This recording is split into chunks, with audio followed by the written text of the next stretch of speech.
Hello friend और watching स्टीबक channel. आज के वीडियो में 23 मई 2020 के करंट अफेयर कवर करने वाला है। करंट अफेयर एक ऐसा टॉपिक है जो आपके competitive level exams, SSC, railway, bank या कोई भी स्टेट लेवल एग्जाम जिसमें करंट अफेयर पूछा जाता है, तो ये वीडियो आपके लिए काफ़ी इंपॉर्टेंट वाला है। वीडियो को लास्ट तक जरूर देखिए। आइए वीडियो शुरू करते हैं। पहला क्वेश्चन है, अंतर्राष्ट्रीय जैव विविधता दिवस निम्न में से किस दिन मनाया जाता है? तो यह मनाया जाता है 22 मई को। अगर वहीं बात करें जैव विविधता दिवस को प्राकृतिक एवं पर्यावरण संतुलन बनाए रखने हेतु जैव विविधता का महत्व देखते हुए ही अंतर्राष्ट्रीय दिवस के रूप में मनाने का निर्णय लिया गया। अंतर्राष्ट्रीय जैव विविधता का उद्देश्य ऐसे पर्यावरण का निर्माण करना है जो जैव विविधता में समृद्ध, टिकाऊ एवं आर्थिक गतिविधियों हेतु अवसर प्रदान कर सके। इसमें विशेष तौर पर वनों की सुरक्षा, संस्कृति, जीवन के कला, शिल्प, संगीत, वस्त्र, भोजन, औषधीय पौधों का महत्व आदि को प्रदर्शित करके जैव विविधता के महत्व और उसके न होने पर होने वाले खतरों के बारे में जागरूक करना है। नेक्स्ट क्वेश्चन है, आरबीआई ने 22 मई 2020 को रेपो रेट में कितने फीसदी की कटौती की घोषणा की है? तो 0.4 फीसदी की कटौती की घोषणा की। अगर वहीं बात करें, आरबीआई ने रेपो रेट में 0.4 फीसदी की कटौती का ऐलान किया। पहले रेपो रेट 4.4 फीसदी था और अब यह 4 फीसदी हो गया है। वहीं बात करें कोरोना वायरस संबंधी उपायों से निपटने के लिए पिछले 2 महीनों में आरबीआई गवर्नर शक्तिकांत दास की यह तीसरी प्रेस कॉन्फ्रेंस है। आरबीआई गवर्नर ने पहली प्रेस कॉन्फ्रेंस 27 मार्च और दूसरी प्रेस कॉन्फ्रेंस 17 अप्रैल को की थी। इन दोनों प्रेस कॉन्फ्रेंस में गवर्नर ने अर्थव्यवस्था में तेजी लाने और बैंकिंग सिस्टम में लिक्विडिटी बढ़ाने हेतु कई उपायों की घोषणा की थी। नेक्स्ट क्वेश्चन है, आरबीआई ने हाल ही में रिवर्स रेपो रेट को 3.75% से घटाकर कितने प्रतिशत कर दिया है? तो इसको कर दिया है अब 3.35%। अगर बात करें तो इसमें भी 0.4% की गिरावट देखी गई है। वहीं बात करें, आरबीआई ने रिवर्स रेपो रेट को 3.75% से घटाकर 3.35% कर दिया है। बैंक जिस दर पर आरबीआई के पास रकम रखकर ब्याज हासिल करते हैं उसे रिवर्स रेपो रेट कहते हैं।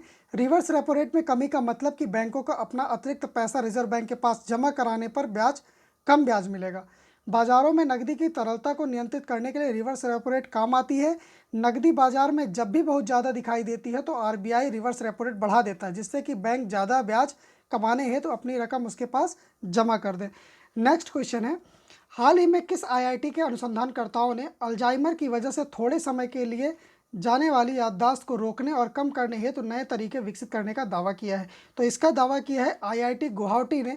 अगर वही बात करें, आईआईटी गुवाहाटी ने अनुसंधानकर्ताओं ने दावा किया कि उनके अनुसंधान में एक अलग तरीका मिला है जो अल्जाइमर की बीमारी टाल सकता है। आईआईटी गुवाहाटी ने 4 सदस्यों वाली टीम में दिमाग में न्यूरोटॉक्सिक अणु को जमा होने से रोकने के तरीकों का पता लगाने के लिए अल्जाइमर के न्यूरोकेमिकल सिद्धांत का अध्ययन किया है। नेक्स्ट क्वेश्चन है, किस राज्य सरकार ने प्रत्येक वर्ष मानसून के बाद आने वाली स्वाइन फ्लू या मौसमी इन्फ्लुएंजा, सीजनल इन्फ्लुएंजा H1N1 का मुकाबला करने के लिए राज्यव्यापी टीकाकरण कार्यक्रम शुरू किया है? तो इसकी शुरुआत की है हरियाणा सरकार ने। अगर वहीं बात करें, कोरोना वायरस के मामले दैनिक आधार पर लगातार बढ़ते जा रहे हैं। वहीं मानसून से स्वाइन फ्लू H1N1 की संभावना ने हरियाणा सरकार के समक्ष एक कड़ी चुनौती उत्पन्न कर दी है। इसी चुनौती को मद्देनजर रखते हुए हरियाणा सरकार के स्वास्थ्य संबंधी 3 कार्यक्रम शुरू किए गए हैं, जिसमें स्वास्थ्य कर्मियों के लिए H1N1 टीकाकरण अभियान, राष्ट्रीय वायरल हेपेटाइटिस नियंत्रण कार्यक्रम के तहत हेपेटाइटिस बी नियंत्रण कार्यक्रम और राज्य के 21 जिला अस्पतालों में नेत्रदान केंद्र शामिल है। स्वाइन फ्लू H1N1 नामक फ्लू वायरस के कारण होने वाला एक संक्रामक रोग है। H1N1 एक प्रकार का संक्रामक वायरस है।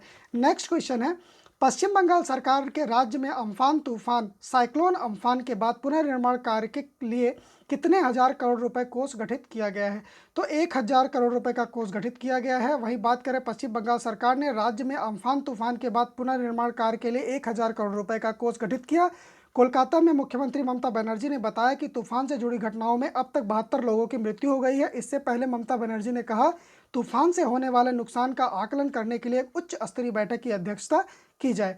वहीं बात करें नेक्स्ट क्वेश्चन की। नेक्स्ट क्वेश्चन है, हाल ही में नाबार्ड के नए अध्यक्ष के रूप में नियुक्त किया गया है। तो नए अध्यक्ष बनाए गए हैं नाबार्ड के गोविंद राजुलू चिंटला। वहीं बात करें, केंद्रीय मंत्रिमंडल की नियुक्ति समिति ने गोविंद राजुलू चिंटला को राष्ट्रीय कृषि और ग्रामीण विकास बैंक का अध्यक्ष नियुक्त करने की मंजूरी दे दी है। वे वर्तमान में नाबार्ड में मुख्य महाप्रबंधक के रूप में सेवारत हैं और जुलाई 2022 में अपनी सेवानिवृत्त पद पर बने रहेंगे। वर्तमान में डॉक्टर हर्ष कुमार भानवाला नाबार्ड के अध्यक्ष के रूप में सेवारत हैं। मोस्ट इंपॉर्टेंट है, इस चीज़ को ध्यान में रखिएगा, हर्ष कुमार भानवाला की जगह लेंगे अब यहाँ पे गोविंदा राजुलू चिंटला।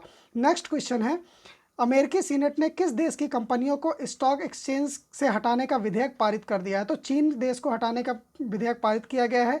वहीं बात करें, सीनेट ने सर्वसम्मति से इस विधेयक को मंजूरी दी। विधेयक रिपब्लिकन सीनेटर जॉन कैनेडी और डेमोक्रेटिक सीनेटर क्रिस वैन हॉलेनी ने पेश किया। इसके तहत कंपनियों को यह स्पष्ट करना होगा कि उनका स्वामित्व या नियंत्रण विदेशी सरकार के हाथ में नहीं। कंपनियों को ऑडिट रिपोर्ट जमा करनी होगी, जिसकी समीक्षा Republican company accounting oversight board करेगा।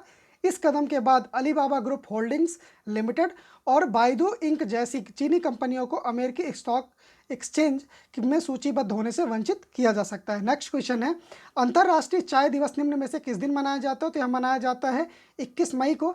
अगर वहीं बात करें, संयुक्त राष्ट्र ने अर्थव्यवस्था और लोगों के जीवन में चाय के महत्व को देखते हुए 21 मई को अंतर्राष्ट्रीय चाय दिवस घोषित किया था। संयुक्त राष्ट्र ने चाय के औषधीय गुणों के साथ साथ सांस्कृतिक महत्व को भी मान्यता दी है। दरअसल Bharat, Sri Lanka, Nepal, Vietnam, Indonesia, Bangladesh, Kenya, Malawi, Malaysia, Uganda, Tanzania जैसे चाय उत्पादक देशों में साल 2005 से 15 दिसंबर को अंतर्राष्ट्रीय चाय दिवस मनाया जाता रहा है। मगर साल 2015 में भारत ने संयुक्त राष्ट्र महासभा से सिफारिश की थी कि 21 मई को अंतर्राष्ट्रीय चाय दिवस घोषित किया जाए। इसके बाद संयुक्त राष्ट्र ने 15 दिसंबर 2019 को 21 मई को अंतर्राष्ट्रीय चाय दिवस घोषित कर दिया था। नेक्स्ट क्वेश्चन है, विमानन मंत्रालय ने लॉकडाउन के बीच किस तारीख से 1/3 घरेलू उड़ानों को फिर से शुरू करने की घोषणा की? इसकी घोषणा की गई है 25 मई से। अगर वहीं बात करें, मंत्रालय ने कहा कि वह हवाई किराए की न्यूनतम एवं अधिकतम सीमा निर्धारित करेगा और विमानन कंपनियों को कोविड-19 महामारी के दौर में इनका पालन करना होगा। उन्होंने कहा कि शुरुआत वाले दिन मतलब 25 मई को सीमित परिचालन लगभग 1/3 की अनुमति होगी। मंत्रालय ने कहा कि यात्रियों को उड़ान के लिए निर्धारित समय से कम 2 घंटे पहले हवाई अड्डे पहुंचना होगा और वेब चेक इन करा चुके यात्रियों को ही टर्मिनल में प्रवेश दिया जाएगा।